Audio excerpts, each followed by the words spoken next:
What does the head of Harvard Psychiatry have in common with Kylie Jenner? We've all seen influencers on social media, beautiful models using skincare products and extolling their benefits. This marketing strategy is effective because influencers have a large audience of people who already trust them. What you may not know is that pharmaceutical companies have been using this strategy for years, and I believe it is their most effective method for marketing drugs. But before I break down how this happens, I want to set the context. The first thing you need to understand about pharmaceutical marketing is that they have two target groups. The first group is patients, and they reach these patients through conspicuous and cheesy ads. It's usually with smiling, happy people juxtaposed against a ridiculously sped up list of side effects at the end. These ads always end with a call to action telling viewers to go and talk to their doctor about this problem. Ask your doctor. Ask your doctor. Ask your doctor. Ask your doctor. The second group is physicians. Most physicians believe this outreach involves attractive salespeople showing up at their office with free sandwiches or accepting dinner invitations at local fancy restaurants to learn about a drug. They usually enter these situations with their eyes wide open, fully aware that the talk they are about to receive is going to be spun to overhype the benefits and minimize the harms of the drugs. All the while, they enjoy free food and drink, and they feel kind of smug in their awareness of the game that's being played. However, that is not the most effective ways that drug companies market to doctors. They actually do it through influencers, and it's done so masterfully that many doctors are not even aware that it's happening. And so I'm not talking about them using people like Kylie Jenner to influence them. I'm actually talking about professors at leading academic institutions. Over time, drug companies have learned that if they can get these professors to positively discuss their medications with other doctors, they can covertly influence the prescribing patterns of an entire physician community. But how do they win over these academics? It might seem that this is happening through beefed up consulting fees, or where they pay them to help with clinical trial design, or to even give talks at drug conferences. But I believe the primary way they engage in this quid pro quo with academics is through assisting these physicians with career advancement. Let me explain. For an academic psychiatrist aiming to rise to the top of their institution and drive the research agenda, career advancement depends on several things. You need to first secure grant money for research. You need to be constantly publishing or you will perish. And you also need to be building an international reputation in your specialty area. This is usually done by going to multiple international conferences and being invited as a speaker. The faster these goals are achieved, the sooner a tenured professorship is secured. And the journey there is challenging. Typically, untenured professors work 60 to 80 hours a week, and they are paid poorly, and their salary is even linked to the grant money that they're able to bring in for their research. To illustrate this, an associate professor at Harvard Medical School once shared with me that they were being paid $120,000 a year, which is very low compared to the $500,000 salary that is possible for high-ranking professors. Moreover, many of these professors are in debt from medical school, which contributes to the urgency to advance their careers quickly. So how do pharmaceutical companies speed up the career advancement for these academics? Well, academics in psychiatry have found that securing public funding from sources like government sources like the NIH is very challenging and competitive. However, getting funding from pharmaceutical companies is much easier. This often happens when an academic agrees to be the primary investigator for one of the drug company's clinical trials. This investigator will start recruiting patients at their academic center and overseeing the safety of patients in those studies. This arrangement is hugely advantageous for several reasons.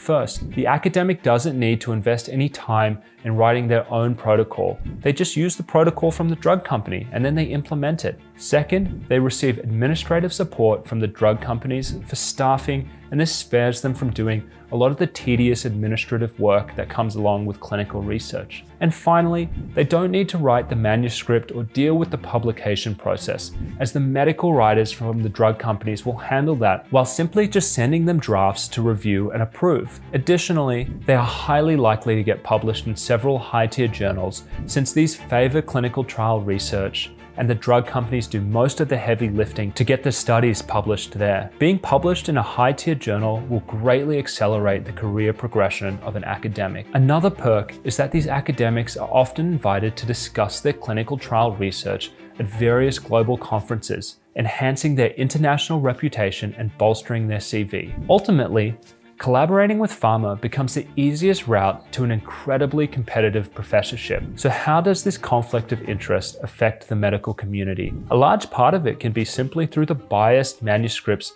that are published with the academics' names on it. So after a clinical trial, a drug company usually writes up a manuscript of all of their findings, and the goal is to get this in the highest tier and most authoritative journal ever. This is the British Medical Journal or the Lancet, journals just like that, or JAMA. The more authoritative the journal, the more influence it will have over doctors. Next, drug companies, and I know this well because I used to work for several drug companies, they will always write manuscripts that cast their drug in the most positive light. They're going to overhype the benefits, they're going to minimize the harms. That's just what commercial entities do. This is typically done by a ghostwriter.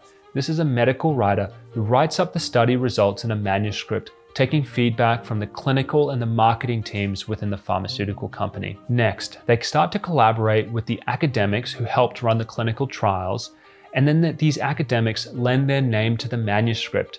This is essentially a laundering process. The pharmaceutical company writes the manuscript, and then they disguise it as being done by these academics who review it. So clearly these academics are compromised, because if they don't support the positive portrayal of the drug and they become difficult, they're going to risk being cut off by the drug company from further collaborations, and it's going to damage an easy path to career advancement. Consequently, this results in academics exploiting their positions and the prestige of their institutions to essentially create marketing materials for drug companies. These journal articles are then distributed to physicians at conferences where they showcase the drugs, hyped up results, and they show that it's been endorsed by multiple leading professors. Once these professors are involved in this charade, multiple factors keep them on script regarding these medications.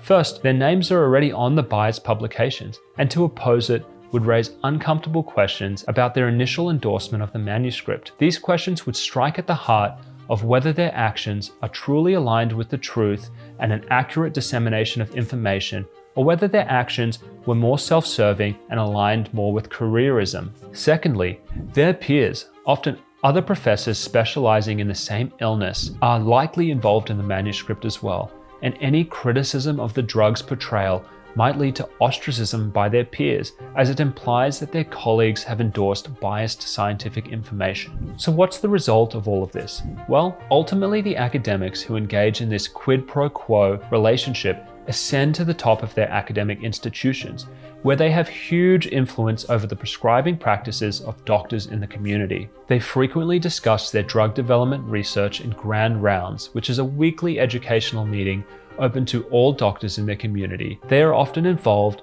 in the education of medical students and residents, and through these avenues, their pro-drug stances permeate the medical community, influencing the prescribing patterns of hundreds of doctors. The result is predictable. Doctors are influenced to view these drugs in the best possible light, leading to more and more prescriptions being given out, even if it's not in the best interest of all of the patients. The use of influencers is an incredibly powerful force, since unlike other methods, it is quite covert. This is particularly the case as many doctors equate holding a professorship at a major institution with possessing high integrity and clinical wisdom. Based on this perception alone, the way they practice medicine can be swayed significantly. Regrettably, in contemporary psychiatric institutions, the leaders are often not those distinguished by their superior clinical acumen and integrity, but rather those individuals who are most adept at playing a game that allowed them to rise to the top.